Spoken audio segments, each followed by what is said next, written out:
Man, well, I'm glad Dexter got this guy. I mean, this guy could be a real problem. And it's one of you. You fully lost your mind. Although it appears you may not have cut the head off the snake.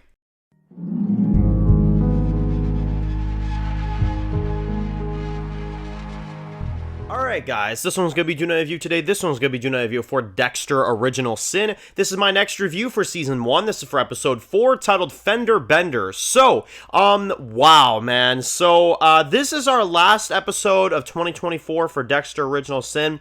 It returns on January 10th, so if you're not aware, we are taking a week off of Dexter Original Sin. That's why they gave us 2 episodes last week. Not sure why they're taking a week off. Maybe it has something to do with the new year or something. I don't know. But we are taking a week off. So, Fender Bender, dear God, man, this episode. So, we continue to investigate this person that is this killer that has been doing these things to these children. And at the beginning of the episode, we get to see the child that we've seen locked up in this room has been murdered, and it is the same one that got their finger chopped off and everything. So, Dexter puts 2 and 2 together.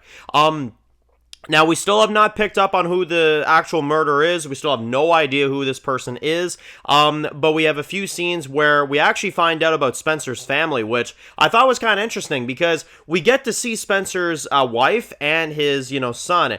And his son is kind of, by the looks of it, not allowed to do certain things. I don't know if Spencer is abusive or not, but that's kind of the vibe that I got when I first kind of saw his kid and stuff. And Dexter was kind of asking him like, "Hey, do you want to try the game?" And "Hey, do you want to try candy?" and stuff. He's like, "I'm not allowed to eat candy. I'm not allowed to do this."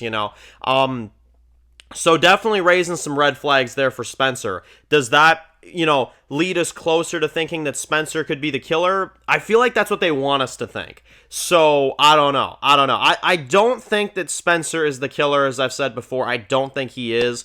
But I do think that it could potentially be Tanya, the blonde girl that works closely with Dexter. I still feel like she could be the one, but I don't know. It's hard to tell. Now, we get introduced to a new character in this one. I don't know what the hell this is, but there was this guy with this mustache. He was a cop, and he was walking around. And I swear to God, the way he was talking, it reminded me of Dokes. I don't know if I'm the only one that picked up on this, but the new character that they introduced in this episode reminded me a hell of a lot of Dokes. Although they didn't call him Dokes. So, I don't know. I feel like there's a small chance that this cop could be Dokes, or they're just completely throwing us off completely. But the scenes that he had with Dexter in this one made me think that he was Dokes. I don't know what it was. I don't know. Like, if he looked at Dexter and he was just like, "You are one hell of a motherfucker," I would have been like, "Okay, that's him," But they didn't do that yet, so I don't know. I feel like we might have just seen a recasted Dokes, but there's also a chance that that's absolutely nothing, and that's not anything of what that is. So, I don't know. But either way, I'm very interested in knowing what his character is going to be about. Now, we've got a little bit more of La Guerta in this one. A few investigation scenes with her and Dexter. But the main plot of this episode is Dexter trying to take out this guy named Mad Dog. Now, he is played by Joe Petronio, which is a phenomenal actor. He is in The Sopranos. He was in Sopranos many, many years ago. And here he is in this show, which he's incredible. He's an incredible actor. But I thought it was hilarious because, he's literally this murdering type of guy. And he's actually just kind of this old man. He's just this old man that Dexter's hunting down the entire episode. And we've got him who, we have a pretty insane scene in this one where Dexter finally actually catches this guy. He puts him, on the table and stuff like that. He breaks in. And he doesn't tie him down. And that's the main problem, is that Dexter does not shrink wrap him down, like he's supposed to. And Dexter is still progressively learning, as we're seeing, right? So, you've got him who, he escapes in this one. He breaks the hell out, and he's running out in his freaking underwear, running out in the street, and then he gets hit by a car. And Dexter sees this guy die right in front of him. But now that's going to look bad, because Dexter has literally shrink-wrapped his house, which the cops are going to be showing up. So I don't know how in the hell Dexter makes it out of it, because he does. So I don't know how Dexter makes it out of this. But I tell you what, that was an intense ending scene of the episode. That was really intense. We didn't really get a weekly kill. We didn't. I mean, we did, but we didn't. Dexter wasn't the one serving it up. So Yeah, no, insane, absolutely insane scene. And on top of that, you've also got Harry, which we do get some flashbacks with him in this episode. It's definitely the least amount of flashbacks that we've seen of him, though. We only had, like, really 2 of them.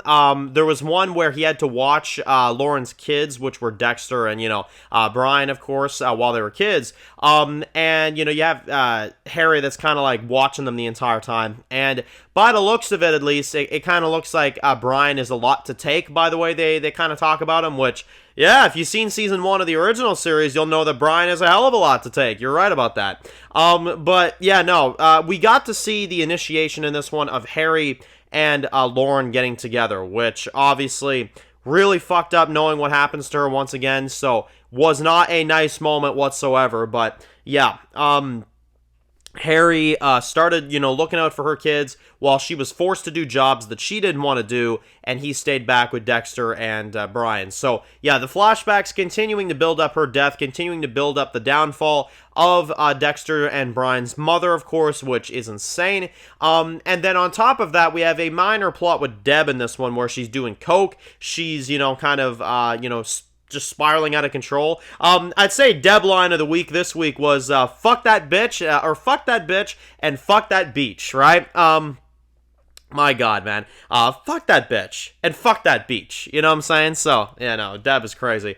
But anyway, we've got her that hooks up with this guy. Now, I don't know anything about this guy. Gio, I think is what they called him.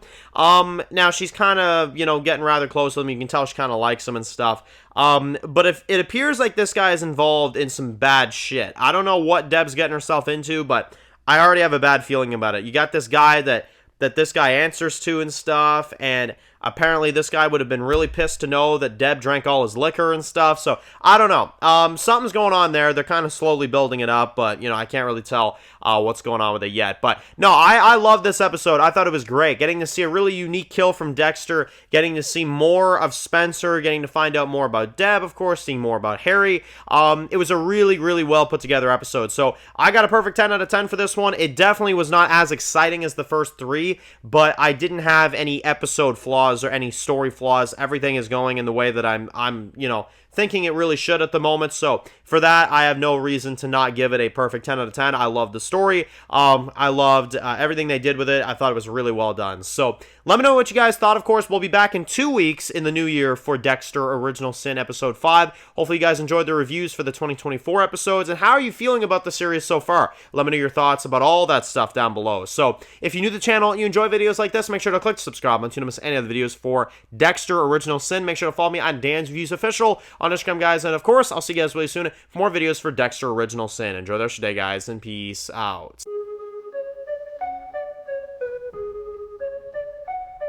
Born in the dark alleys, city of concrete. Dan's reviews blowing up, never taste defeat. Walking Dead dissected every plot twist beat. World gone mad, TV junkies hit a treat. Typing up scripts, marathon through the night. His opinions hit harder than a street fight scene. Every episode, brain sharper than a knife. He's the beacon of critique, shedding TV light.